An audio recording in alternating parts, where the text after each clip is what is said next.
Hi everyone, first introduction to the chain rule. Here we go, keep it simple.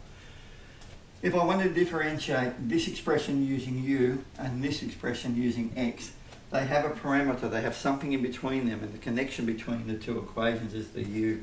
So what can we do if we wanted to turn that back into a form that we know how to differentiate? There's two approaches. The first one is by substitution.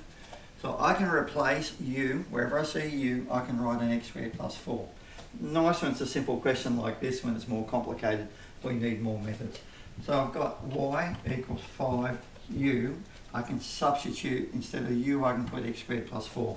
Of course, a lot of students write this, and it's mathematically wrong because it's got a bracket around it. So then I can go ahead and do the question, and that would be 5x squared plus 20. And then I end up with 2 times 5 is 10, reduce the power by 1. And what happens to the 20? It disappears. It drops out of the equation. Just remember, when we're actually calculating the derivative, if I add 20 to an equation, for example, this is just a parabola. If I add 20 to a parabola, for example, if I went up 20 centimetres, the gradient does not change. We're talking about the gradient. The gradient, which is a derivative at any point, at any specific point, doesn't change. So if I add 20 to the parabola, it's just moving it up and down. So a constant, a number by itself, has no effect on the gradient. So what's the issue? It has no effect on the gradient. Let's go over another way of doing it called the chain rule. Instead of doing this substitution, I can say I'm going to get dy dx. Let's spread it out as dy times by dx. Now, technically, dy dx is not a fraction, it's the limit of a fraction. But for all intensive purposes, we can use the actual calculations like they are a fraction. So I want to get the letter u. So I've got all this stuff here with u, so I need the letter u. If I put a du on the bottom, I need to put a du on the top. I always talk about we're actually timesing by 1. We're timesing by du.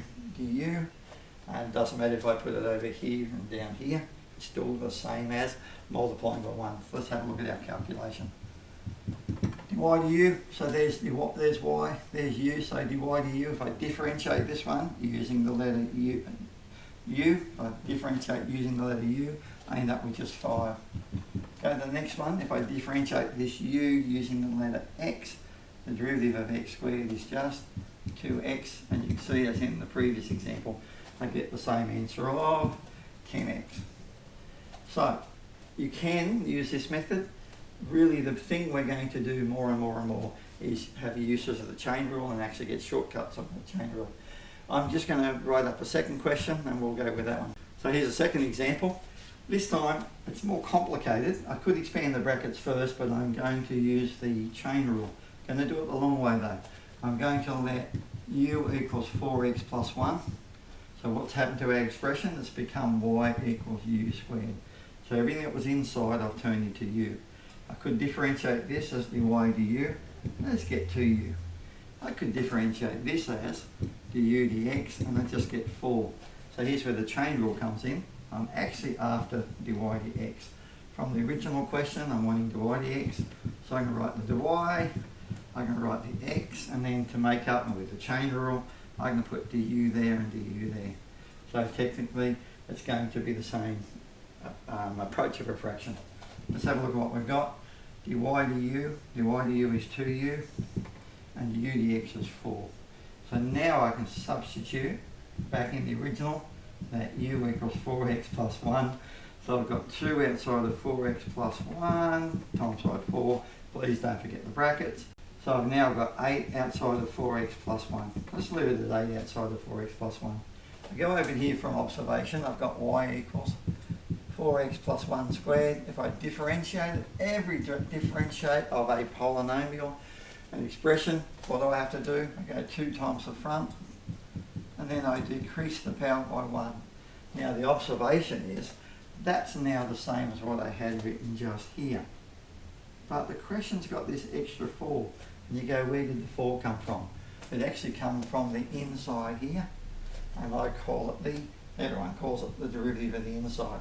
So I always put this little arrow in and say to people, don't forget to do the derivative of the inside, and when you reverse it, It's a divide by the derivative and the inside, and people forget.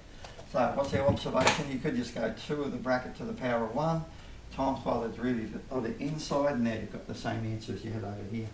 So now you've got 8 outside of 4x plus 1. Of course, we could expand that and make it out to 32x plus 8. And just for good measure, let's go through what it could be. 4x plus 1 squared means you write it twice. So if we did it, I talk about it a long way, but sometimes it's much better to go a long way depending on the question. And that's not a square there. So what have I got? I've got 16x squared plus 4x plus another 4x plus 1.